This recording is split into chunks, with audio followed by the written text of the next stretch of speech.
Karen pulls fire alarm in gym because someone was using her favorite treadmill. Before we get into the story, comment below where in the world you are watching from today, and if you like this story, don't forget to subscribe. The morning rush at the neighborhood fitness center was as predictable as the sunrise itself. The familiar hum of the treadmills, the clank of weights being set down, the rhythmic sound of jump ropes slapping against the floor, all of it was part of the usual symphony that greeted the early morning gymgoers. At exactly 6:30 a.m., the parking lot was packed, and the front desk was bustling with people swiping their keycards to gain entry. The morning crowd was a mix of dedicated regulars who were there to get their cardio in before work, the social gymgoers who came in to chat while pretending to exercise, and the occasional newbie trying to figure out how the elliptical machine worked. For Karen, it was another day in her familiar routine, and it was all about one thing: treadmill number 3. Karen had been coming to this fitness center for years, and like any longtime gym member, she had a sense of ownership over certain parts of the place. It wasn't just the gym equipment either, it was the territory. Treadmill number 3 was hers. There was no doubt about it. It was the one that offered the best view of the large windows facing the parking lot, allowing her to gaze out at the world while she ran.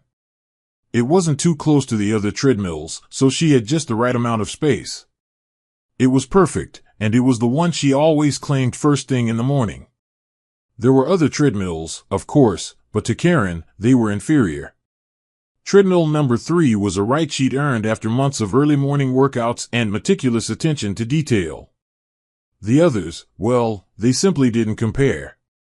As Karen pushed open the gym doors that morning, she was immediately greeted by the familiar faces of the regulars, all of whom seemed to have settled into their own routines. Some of them nodded in acknowledgement, while others were already too focused on their own workouts to notice her. She wasn't bothered by this. She was a woman on a mission. Today's mission was simple: secure treadmill number 3 before anyone else could get to it. She walked past the free weights, past the rows of stationary bikes, and straight towards the row of treadmills lined up in front of the windows. Her eyes scanned each machine as she approached. Treadmill number 1, occupied. Treadmill number 2, occupied. Treadmill number 4, occupied. And then, there it was, in all its glory, treadmill number 3. But as her eyes locked onto the familiar machine, her heart sank. Someone was already on it. A young woman, maybe in her late 20s, was jogging at a steady pace on the treadmill, her earbuds in, her face calm and focused. The sight of someone else on her treadmill immediately set off a wave of irritation that Karen didn't even try to hide. She couldn't believe it. How dare this person get there before her? She had always been the first to arrive. She had always been the one who secured her place in the gym. How could this stranger possibly think they could just waltz in and take her treadmill? The audacity of it. Karen stood there for a moment, frozen in disbelief. She watched the woman jog as if nothing were wrong, as if this were any ordinary day for her. Karen's mind raced through possibilities. She could wait her turn, of course, but that seemed unreasonable. She could find another treadmill, but that would feel like a defeat. Her eyes darted from treadmill number 3 to the woman on it, back to the row of other machines, and then back again. She wasn't going to let this go. Not today. Not after all these years of coming here, of claiming her spot in the gym, of being entitled to it. Karen took a deep breath and walked over to the woman on treadmill number 3, her heels clicking with purpose on the floor as she approached. She wasn't sure what exactly she was going to say yet, but she knew she had to say something. She cleared her throat, and the woman on the treadmill didn't immediately acknowledge her.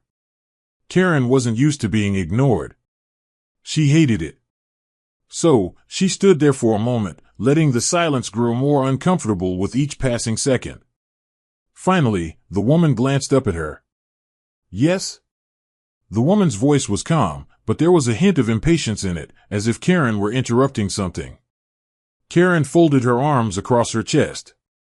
Excuse me, but you're on my treadmill, she said, the words slipping out of her mouth with an air of authority she wasn't entirely sure she had earned.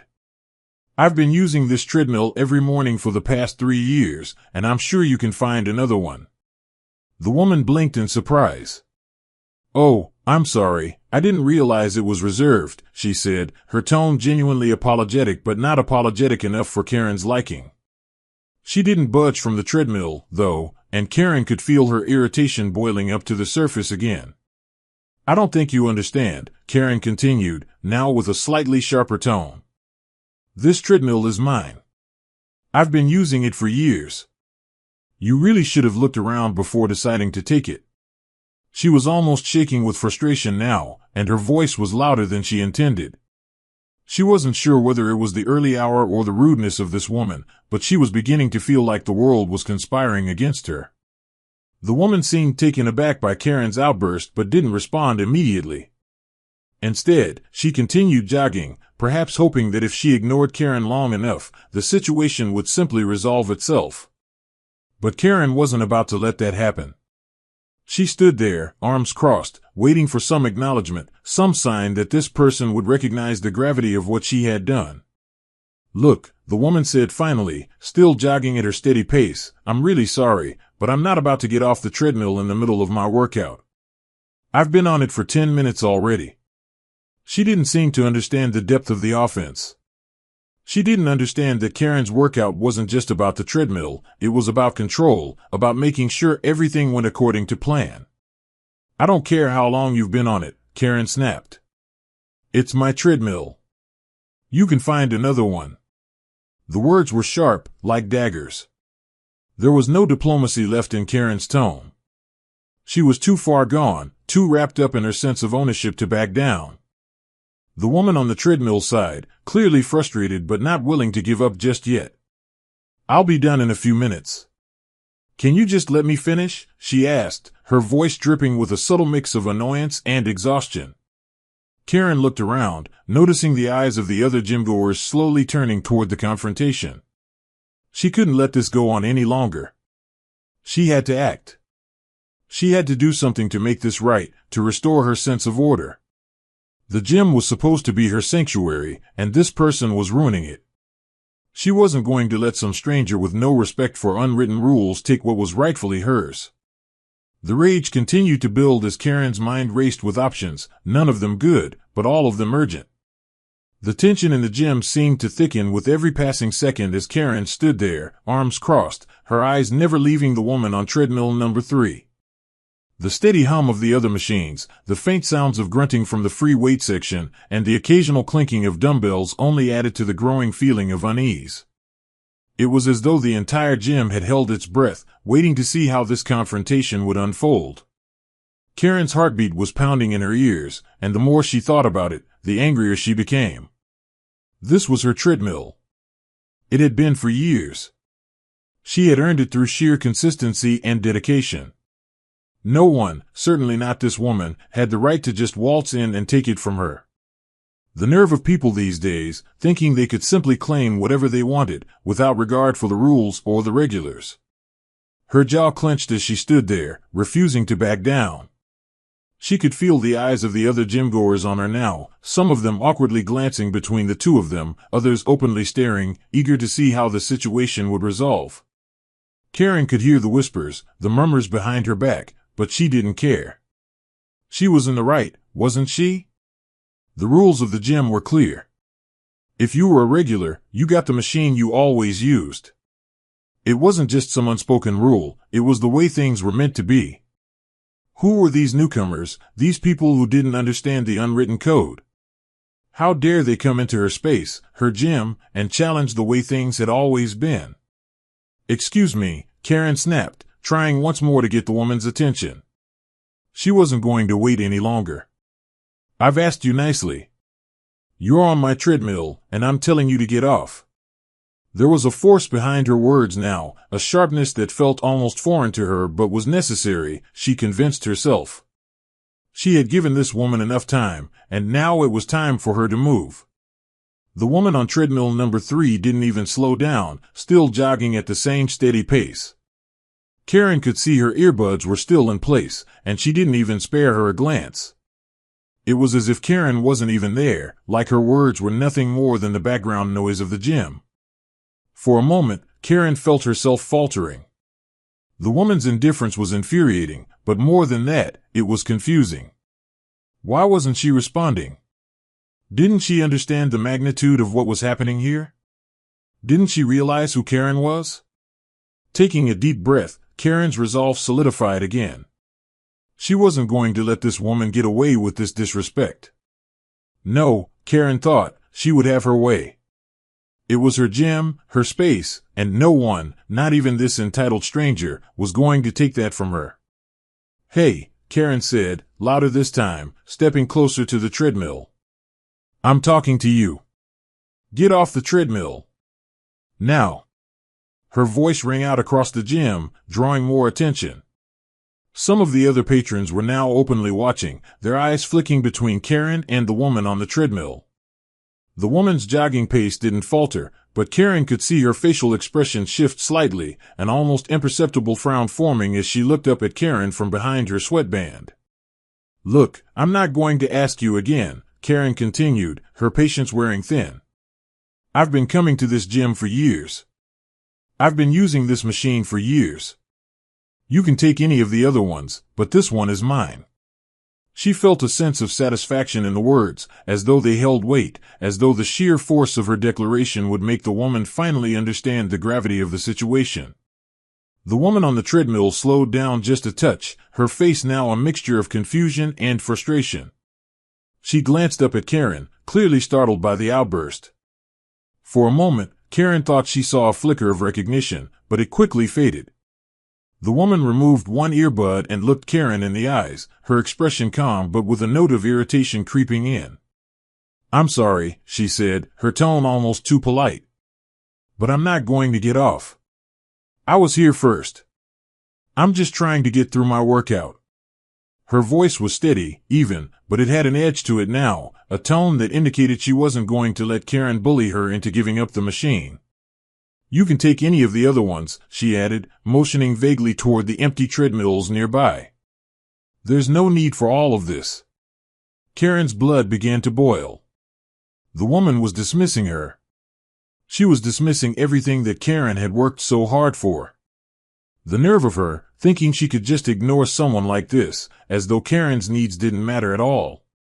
Karen could feel the heat rising in her chest, the anger pressing against her ribs, begging for release. The situation was escalating, and she wasn't about to let it go. She needed to make this woman understand. She needed to show everyone around her that this wasn't just about a treadmill. This was about respect, about the order of things that had been in place for years. Listen, I don't know who you think you are, but this is my treadmill. I have been using it for longer than you've probably been coming to this gym, Karen said, her voice rising with each word. The gym-goers around them had started to shuffle nervously, some even backing away, sensing the tension in the air. But Karen was beyond caring now. This was her moment. She was going to take control. The woman on the treadmill looked taken aback by Karen's outburst but didn't back down. I'm really sorry, but I'm not leaving, she said, her voice still calm, though tinged with a slight edge now. This is ridiculous. You're being unreasonable. I'm just here to work out, and I'm not going to stop because you think you own a treadmill. She didn't look scared. She didn't look intimidated. In fact, there was something about her nonchalant demeanor that only served to fuel Karen's anger further. I'm not asking you, Karen shot back, I'm telling you. Get off the treadmill, or I'll have to make you. For a moment, there was silence between them. The woman's face remained unchanged, and the gym seemed to hold its collective breath as the two women locked eyes, each waiting for the other to break. The tension in the air was palpable, thick and suffocating. The woman on the treadmill didn't move, didn't blink, and Karen, standing there seething, felt as though she were about to explode. Without thinking, Karen spun on her heel and marched off, her mind racing. She was furious now, beyond reason. The situation had gone from a simple disagreement to something much more significant. This wasn't just about the treadmill anymore. This was about Karen asserting her dominance, about taking control in a world that seemed to be spinning out of her grasp. The gym had always been her domain, and no one, least of all some stranger who didn't know the rules, was going to take that from her. Her eyes darted around the gym, scanning the area for something, anything that could help her make this right. And then she saw it, the emergency exit, with the fire alarm clearly visible just next to it. A sudden idea sparked in her mind, one so bold, so extreme, that it almost startled her. But the more she thought about it, the more it made sense. This was her chance. If she couldn't get the treadmill, then she would make sure no one could use it. The idea settled in her chest like a cold, hard stone. She wasn't going to stand for this. Not today. Not now. The gym would be hers, one way or another. And so, with a sense of purpose, Karen began to make her way toward the fire alarm. The gym's usual buzz of activity was soon drowned out by the shrill, unmistakable sound of the fire alarm. At first, it wasn't clear what had happened. The gym-goers, some still on machines, others stretching, all stopped mid-motion, their heads snapping toward the noise. The sound seemed to reverberate throughout the building, loud and piercing, almost like a physical presence that shoved its way through the conversations and the workout music. For a brief moment, confusion reigned. People looked around, unsure if it was just a malfunction or if there was some kind of emergency happening. The familiar faces were all wide-eyed, glancing between the fire alarm on the wall and each other, waiting for someone to make sense of it all. The gym staff, too, seemed caught off guard. They immediately began rushing toward the back office, but the alarm only grew louder, its shriek refusing to relent. It was then that Karen's eyes glinted with a strange satisfaction. She stood by the back exit, her hand still hovering just above the red lever she had so impulsively pulled. The sound was deafening now, cutting through every other noise, pushing the air out of her lungs. She had done it. She had pulled the fire alarm, something she'd never even considered doing before, but in that moment, it had felt like the only option. The fire alarm was her answer, her solution to an unbearable situation that had spiraled beyond her control. In her mind, she had simply given the gym-goers what they deserved. The person on treadmill number 3 had ruined her morning, and in Karen's eyes, the only way to fix it was to clear the building completely, to force everyone to leave and return order to the chaos that had erupted in her mind. The chaos in the gym mirrored the disarray in her thoughts.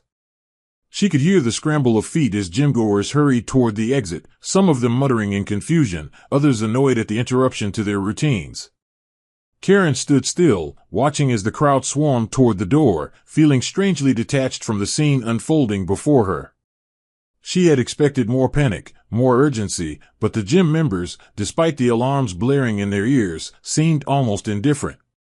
They filed out in their usual, nonchalant manner, clearly upset but not yet panicked. They probably assumed it was some kind of drill, some sort of harmless false alarm. But Karen knew the truth, this was no drill. This was her way of taking back control, her way of sending a message, even if no one knew it but her. She hadn't intended for it to be like this, but it had become so much bigger than a simple disagreement over a treadmill. The situation, for better or worse, had escalated beyond her ability to step back. The staff, now fully aware of what had happened, began to usher people out, but there was no one rushing to stop the alarm. Karen saw them moving briskly, but they didn't look at her. They had no idea who was behind this act of disruption, and she relished the anonymity. She could stand there, watching the confusion unfold around her, knowing that she had caused it all. It wasn't until she saw the faint flicker of motion in the hallway, a figure moving toward her, that her breath caught in her chest.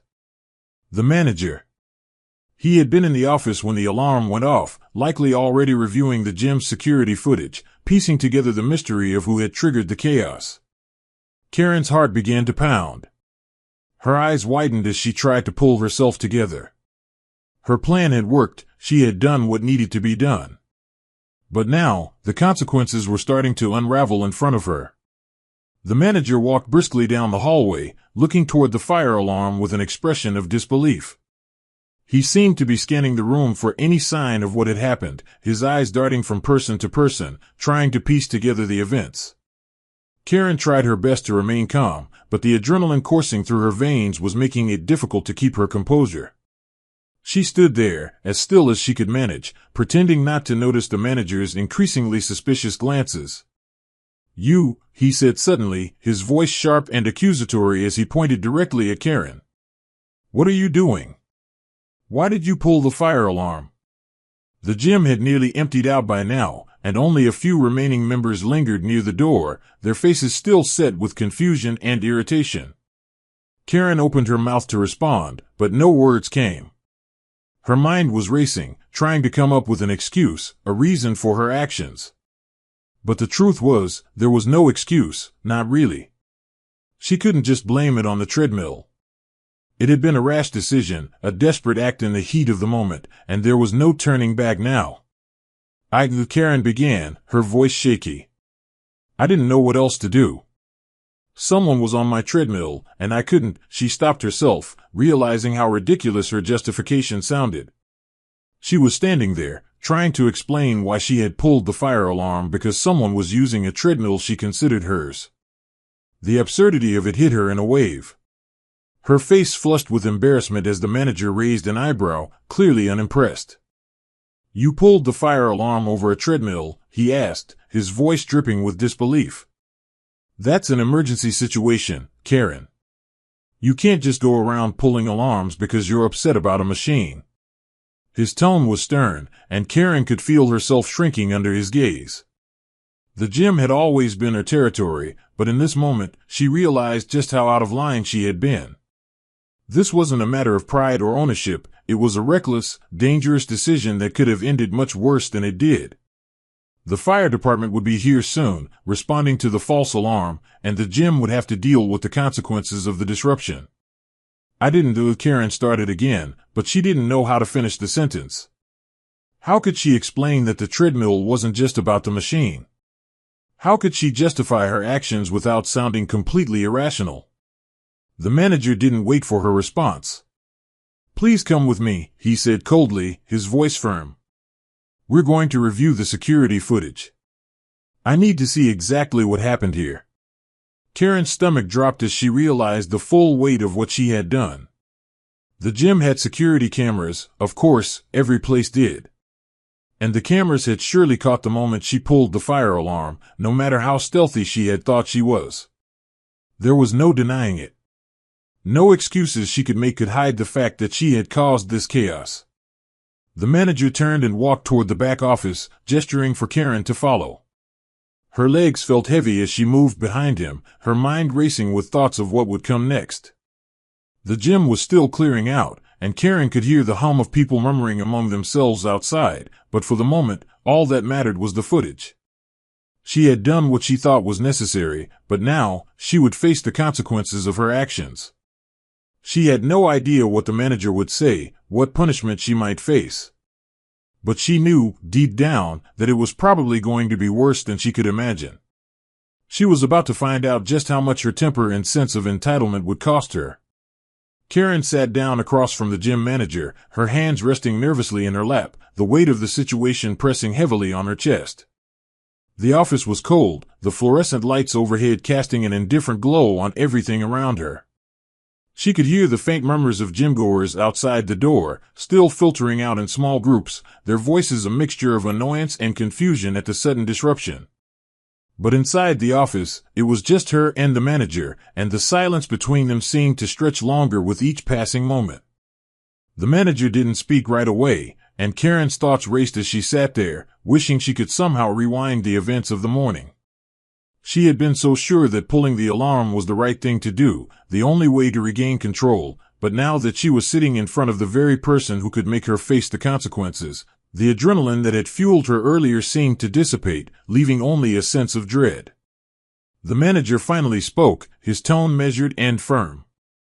Karen, I've reviewed the security footage. I know exactly what happened. His voice wasn't angry, but it didn't need to be. His disappointment was palpable, and that was more than enough to make Karen feel small.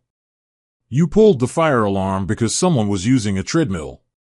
A treadmill. That's not just unreasonable, Karen, it's dangerous. You triggered a response from the fire department, and now we've got to deal with the consequences. You could have put everyone in harm's way, all because you were upset over a piece of equipment. The words hung in the air like a weight, and Karen found herself struggling to find something, anything, to say in her defense. She had been so wrapped up in her own anger, so consumed by the sense of entitlement that had built up over the years, that she hadn't stopped to consider the bigger picture. The fire alarm had caused an evacuation, disrupted the entire gym, and led to an unnecessary response from emergency services. And all because someone had taken her treadmill. It sounded so trivial when he put it that way, so completely out of proportion. But at the time, it had felt like a matter of principle, like something that needed to be done. She had to admit, though, that the truth was undeniable. She had overreacted, and now she had to face the consequences. I didn't think it would go this far, Karen said quietly, her voice almost a whisper. The manager's eyes softened for a moment, but his tone remained stern. He leaned back in his chair, arms crossed, his eyes never leaving hers. You didn't think, he repeated, his voice tinged with disbelief. You didn't think at all. Karen, this isn't just about a treadmill. This is about your actions, your decision to put everyone in a dangerous situation because of your own frustration. Do you understand how serious this is? Karen swallowed hard. She had always been quick to assert herself, quick to demand respect, but in that moment, she realized that she had never really considered the consequences of her actions. She had acted impulsively, and now she was paying the price. I didn't mean to cause harm. I don't know. I was upset. I've been coming here for so long, and I've always used that treadmill. I felt like it was mine, and when someone else took it, I just lost control. She paused, her eyes lowering to the desk in front of her. I didn't think it would lead to this. I didn't mean for anyone to get hurt. The manager was quiet for a moment, his gaze softening slightly as he processed her words. He could tell that Karen was genuinely remorseful, though that didn't change the severity of the situation. I believe you didn't mean for anyone to get hurt, he said slowly. But the fact is, you caused a huge disruption. You're lucky that no one got injured or that nothing more serious happened. He paused, letting the weight of his words sink in. This could have been a lot worse. Do you understand that? Karen nodded, the lump in her throat growing as she fought to hold back the tears that threatened to spill over. Yes, she whispered. I understand now. The manager sighed and ran a hand through his hair, clearly frustrated. I'm going to have to report this to the higher-ups. The fire department is involved, and there's an official investigation. This isn't something that can just be swept under the rug. He leaned forward, meeting her gaze directly. And as for you, I'm afraid you're banned from this gym, Karen. For good. The words hit her like a physical blow, and for a moment, Karen felt as if the floor beneath her might give way. Banned. From the place she had called her second home for so long. The place where she had felt like she belonged, where she had controlled every corner of her environment. Gone. Just like that. It was almost too much to process. I don't know what to say, she stammered, her voice shaking. I've been coming here for years. This gym is everything to me. Please, is there any way I can fix this?